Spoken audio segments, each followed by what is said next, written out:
And we are live. What's up, everybody? Welcome to the episode. Just going to get a few last things up, and we'll be ready to go. Boy, what a week we got to talk about with between college football, NFL, and big MLB news. One that dropped over the weekend, and one that just dropped literally as I was setting up, going live for this episode of the podcast. We got a lot to unfold with this week's episode of the podcast. I'm excited to go through it all. And of course, I was at a football game this week.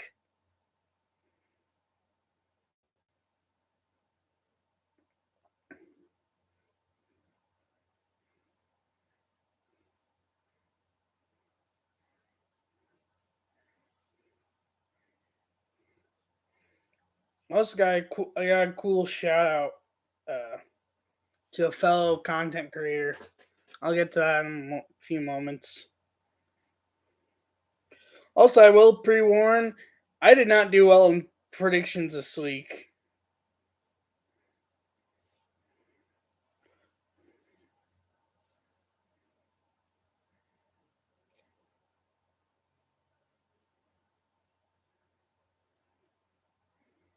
Okay.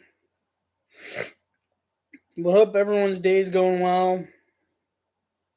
Hope everyone's Hanukkah is going well for those that celebrate Hanukkah.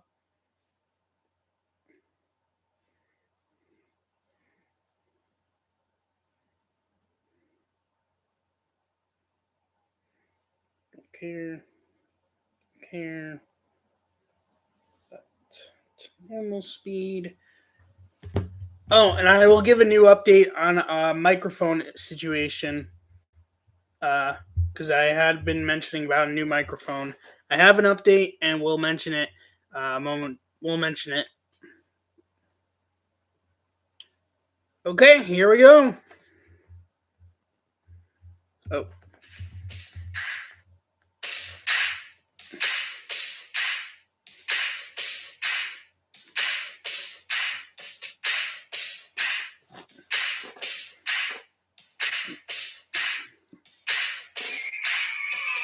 What's up, everybody? Welcome to this week's episode of Benny and Booth Podcast. On this week's episode, we've got MLB news, including Shohei Ohtani finally making a decision where he's going to be next year, plus another international star making a move, officially announced to be signing with the team. And we've got NFL Week 15 recap with Week 15 predictions, and we've got Army-Navy game recap, which was actually a game this year. Let's get right into it. What's up, everybody? Welcome back to episode 105 of Benny in the Booth Podcast. Thank you so much for supporting to this point. I very much do appreciate it. Crazy week, a lot of news. Before I get into this week's episode, I do want to shout out fellow content creator on YouTube named Suryat. He has a lot of great content. He mainly is like an all-out Cleveland/Ohio fan. Does a lot of crazy cool content on his YouTube channel. Also creates music, has his own podcast on another channel. I have a link to his main channel linked in the description. Go check it out. Very great content creator. I actually got to meet in person. But heads up, he does, for those that do not enjoy content creators that curse, he does curse a bit. So just a heads up on that. But basically, I was at the Browns game, of course, on Sunday, and I think it was either as I was going into the stadium, which I ended up late for the game, that's another story, or I was already in the stadium. Either way, I see that he's at the game. I'm like, And I was like, I think I want to at least try to see if I can make it happen that I get to meet him at the game. I shot him a tweet like, hey, I'm a big fan, like to meet you. And ended up working out to meet him after the game. And this was the pic. I'm not sure how clear it will come out, but yeah, really nice. Actually likes the name of the podcast, which that was nice to hear. And it was exactly what I was hoping for to get out of that. And shout out to Suryat once again. Thank you so much for that. But yeah, let's get into this week's episode of the podcast. So let's start off with MLB. Because Shohei Ohtani finally made a decision. Now, of course, even though I did not get the whole package of this because most of this was already when Shabbos had started, and I just basically got the news of Ohtani and then found out about what had happened prior to that was spicing things. So there was basically a plane that was going from LA to Toronto, and a lot of people were suspecting, oh, this is Ohtani going to Toronto. He's about to sign with the Blue Jays. Even big-time MLB reporters and John Morosi, and I think it was Heyman or something like that, were reporting that Ohtani was going to be a Blue Jay. And on this flight, he's going to be a Blue Jay. But it turns out he was not at all on this flight. And instead, he, on his personal Twitter account, even after Dave Roberts had said they spoke with Ohtani, even though Ohtani did not want anyone disclosing that they spoke with him, Shohei Ohtani is officially an LA Dodger. Now, when I tell you the contract simply, it's going to sound crazy. But once you hear the simpler details that came out recently, then it's not as crazy. And it's actually a steal for LA. Shohei Ohtani is officially a Dodger for 10 years, $700 million. Yes, you heard me right. Without getting into specifics, $700 million. Sounds crazy, right? Here's the thing. It's not actually $700 million. And he's actually only getting paid $2 million a year for a whole bunch of years, and the $680 million rest of it is getting deferred to like the back end of the contract, which allows room for Dodgers to still make a whole bunch of moves for offseason. And there's still a lot of players that they still want to go out for, which is just crazy that he's only getting paid $2 million. But congrats to Ohtani, got a great contract. I wish it was the Cubs. Or not the Dodgers. Angel fans definitely have the right to be upset because it's like crosstown rival, going from your team to crosstown rival. But we'll see what.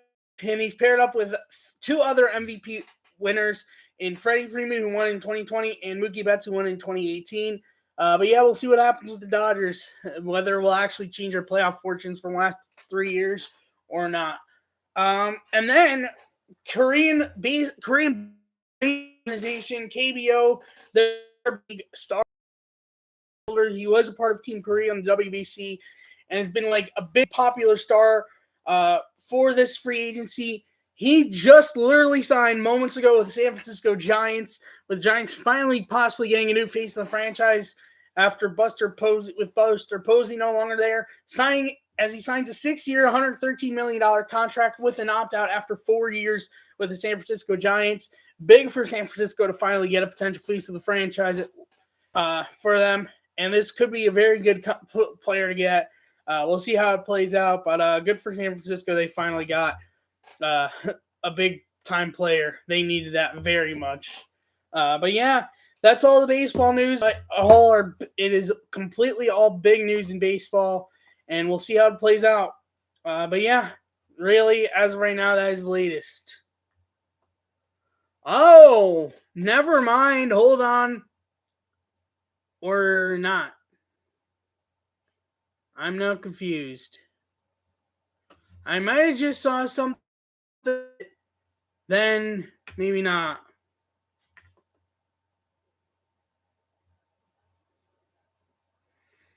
I'm not sure if this is real or not because apparently the original tweet was deleted.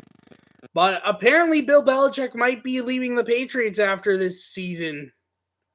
But the tweet was immediately deleted, so I'm not going to believe anything until I officially see it.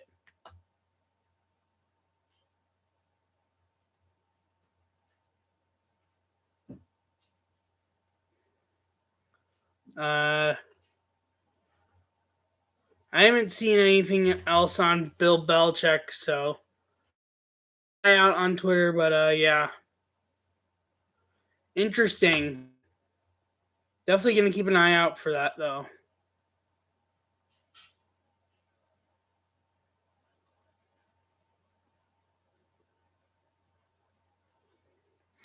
Anyways, before I get into NFL, might as well start with Army-Navy recap, which was actually a pretty good game. Army ended up winning this year 17-11. Now, interesting thing they had this week for this one. Of course, this game was in New England, Patriots Stadium. And so they brought on Bill Belichick for College Game Day, which is like their prediction show and preview to like the game or games going on that day. And you would think, an average person might think, well, aside from the fact that he's coach of the this moment coach of the Patriots, and it's in New England. What other connection does Bill Belichick have to either Army or Navy? Well, his dad used to be in the Navy, and I did look this up. So not just because of him being a Patriot, but being a Patriots coach at the moment, at least. But his dad was a part of the Navy, so that is why that he was brought on. But that was a very interesting one at the same time.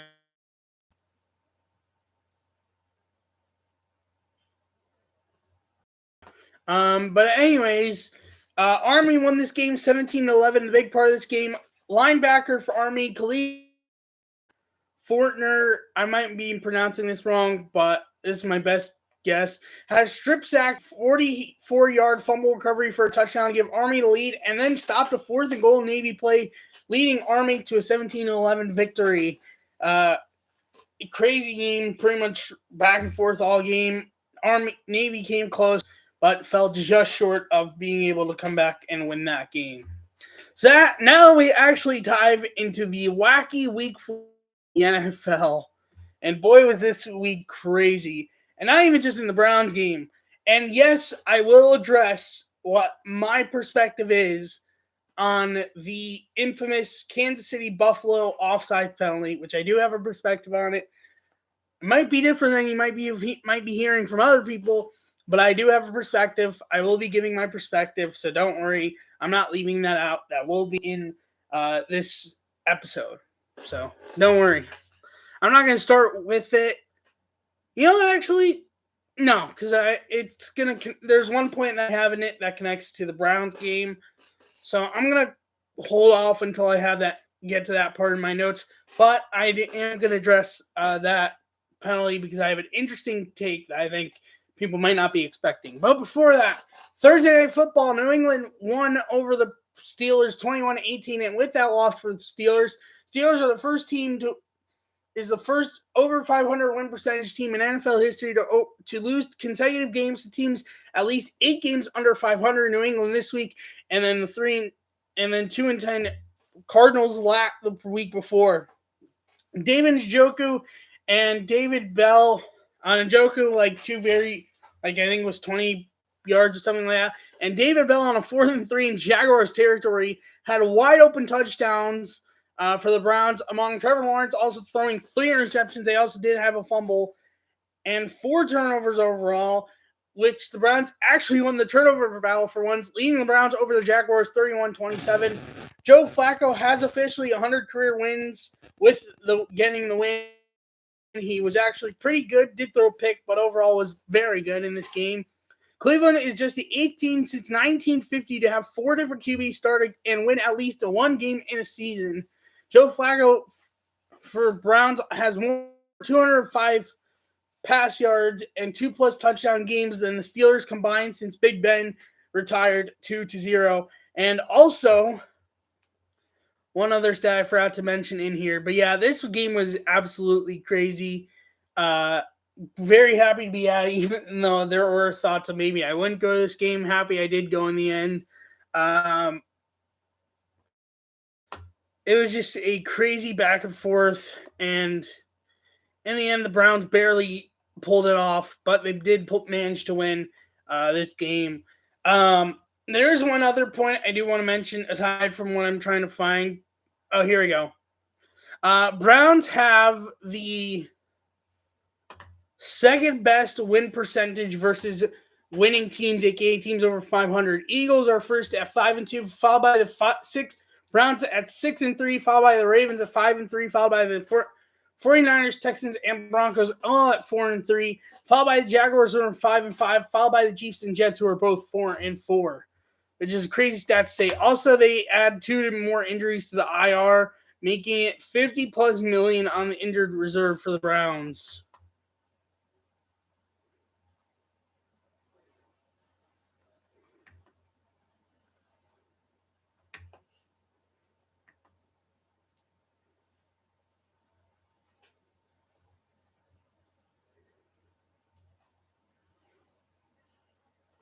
Sorry about that.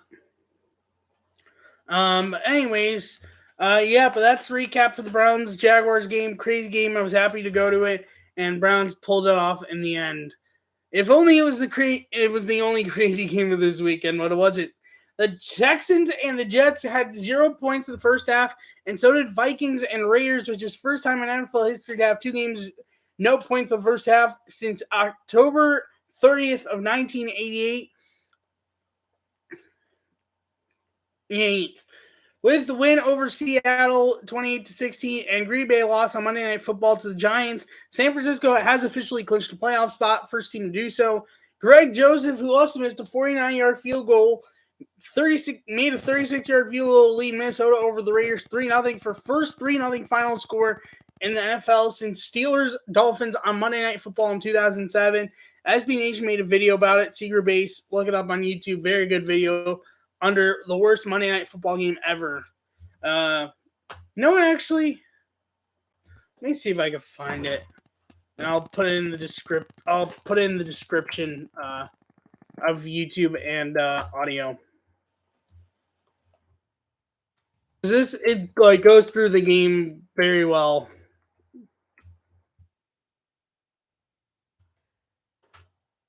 See. Yep, found it.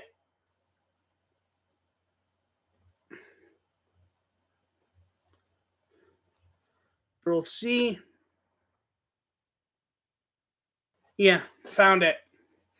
I'll put it in the description later because I forgot to put it in right away. But yeah, either way, the Texans and Jets also combined for 11 punts and 1 kneel down in the first half, which has never happened in the last 30 years in football. With scoring 30 points, the Jets have snapped a streak of 18 straight games without scoring 3 touchdowns, longest by anyone since 92-93 Seahawks. Philadelphia Eagles 3 fumbles leads Cowboys dominate over the Philadelphia Eagles 33-13. Their one touchdown in the game was a Fletcher Cox strip sack recovered by Jalen Carter, 42 yards for a touchdown. And with a sack in the game, Micah Parsons joins Hall of Famer Reggie White as only players with 12-plus sacks in the first 3 seasons of their career. And Dallas kicker Brandon Aubrey is first player in NFL history with 2+ field goals of 59+ yards. He had a 60-yarder and a 59-yarder in this game. With a 28-13 win over Detroit, Matt Eberflus has won back-to-back games with the Bears for the first time as a head coach. Tylan Wallace, barely staying in bounds, but was in bounds, took a 76-yard punt returning it for a touchdown to lead the Ravens over the Rams 37-31 in overtime. I'll go over 2 other things before I get into the Kansas City-Buffalo one. Randy Bullock, 37-yard field goal leads the Giants over the Packers 24-22. Titans come back from down 27-13 in the fourth quarter completely to beat the Dolphins 28-27. This was the largest upset since Jaguars over Colts in last week of the 2021 season. Now I'm going to address the Bills-Chiefs game, which for context, the Bills won, but a big part of it was, I forget what down it was, but basically the Chiefs got it out to Kelsey. Kelsey gets a good amount of yards, and just as he's about to be brought down, flips it to Kadarius Toney, and Toney ends up in the end zone for seemingly a touchdown, except it was called back for offsides, and everyone's arguing, was it actually offsides, was it not? And here is my official take. Do I think it was a penalty? Yes. Do I think the right penalty was called? No. Because he was on the line of scrimmage, but he wasn't past the line of scrimmage. And offsides is when you're past the line of scrimmage. So, in my mind, I would say it's more illegal shift or neutral zone infraction or encroachment than offsides, but I think that's definitely flag-worthy. Mahomes was pissed about it, even was pissed to Josh Allen after the game on it. Andy Reid was pissed after the game. They both were good. They're going crazy about it. But yeah, it was. But yeah, a lot of people are controversing it. But that's my view on it. Is yes, it deserved a flag, but I don't think the right penalty was called. And I think it could have either offsides or neutral zone infraction or encroachment instead on Kadarius Toney instead of offsides. And I'll even say this. I say this because from the Browns Jaguars game, I saw that Amari Cooper was so much offsides on a lot of plays and never got flagged for it. And he was way more offsides than Kadarius Toney was on that one play. So, Chiefs fans, don't even argue. If anything, Jacksonville has more of a case because they should have gotten yards brought back. Also, funny thing with the Browns Jaguars game, and when I realized this, I kind of laughed and was like, are we about to have a flag friendly, as in lots of flags game? The head referee for Browns Jaguars was the same one as the Jets Falcons, which I was also at that game, and I was just like, oh boy, here we go. Thankfully, it was not as flag friendly as in playing flags. There were some bad ones, and apparently some missed ones. But yeah. Either way, that's it for Week 14 recap. My predictions this week were bad. I went 6-9. I did pick the Browns correctly.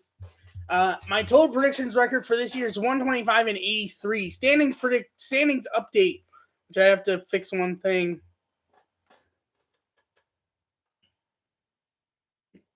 Sorry.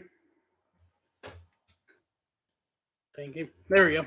Okay, AFC first place is the Ravens at 10-3, followed by the 9-4 Dolphins, followed by a tie for third between the Chiefs and the Jaguars at 8-5, and the Browns also at 8-5. Followed by this multiple away tie for sixth between the Steelers, the Colts, the Texans, the Broncos, the Bengals, and the Bills, all at 7-6. And I'm not including any teams below that because those are basically under 500 or what I consider pretty much out of it relatively part. And then in the NFC, tie for first between the Niners and the Cowboys at 10-3. Of course, the Niners have clinched the playoff spot. Followed by the 9-4 Lions, followed by the 6-7 Buccaneers, followed by the 10-3 Eagles. So yes, Dallas is at the moment overtaking first place over Philly. Followed by the 7-6 Vikings, followed by a multiple way tie for seventh between the Packers, the Rams, the Seahawks, the Falcons, and the Saints at 6-7, and the rest I don't care about. New England and Carolina are the official teams eliminated at this point. Now for Week 15 predictions, which we get Saturday football officially this week. Thursday night football, Chargers at Raiders. I have the Raiders. Saturday football, we got 3 games. Vikings at Bengals. I have the Bengals. Steelers at Colts. I have the Colts. And then Broncos at Lions. I have the Lions bouncing back after a bad loss to the Bears. And then Sunday, Browns hosting Bears. This is not going to be an easy. This is not going to be a cakewalk, but I do have the Browns winning this game. I think even with the injuries and stuff, they should be able to win this game. And I think they're about a win or two away from sealing a playoff spot of their own. Falcons and Panthers, I have the Falcons. Buccaneers and Packers, I have the Buccaneers, especially after them losing to the Giants in Monday Night Football. Texans at Titans, I have the Titans. Jets at Dolphins, I have the Dolphins, even with the Dolphins losing this past week. Giants at Saints, I have the Saints. Chiefs at Patriots, I have the Chiefs. Commanders at Rams, I have the Rams. Niners at Cardinals, I have the Niners. Cowboys at Bills, this should be a very interesting game, but I've got Buffalo. Sunday Night Football, Ravens at Jaguars, I have the Ravens. And Monday Night Football, Eagles at Seahawks, I have Eagles. And that is the recap. That's the NFL part of the episode, and that's this week's episode of the podcast. One thing I'm going to check before I go is if there's anything more about the Belichick thing that was shown earlier. If not, then we'll just put a wrap on this episode.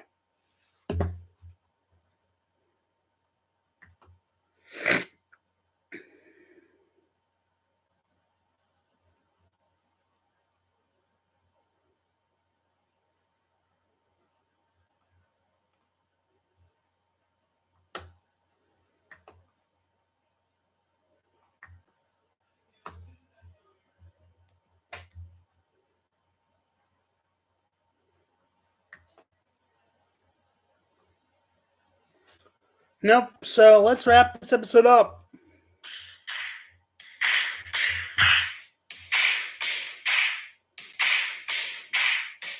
Oh, actually, one other thing I forgot before I wrap this episode up. Update on new microphone situation. So the mic I had originally had as a gift was not able to get connected to either my laptop or my phone. It was just not going to work out. So I am going to return it and hopefully getting a different new mic set coming soon. I don't know how soon, but I do have a new mic coming at some point. Hopefully pretty soon with a different mic. And be done with this microphone and getting a new one very soon. Now let's wrap things up.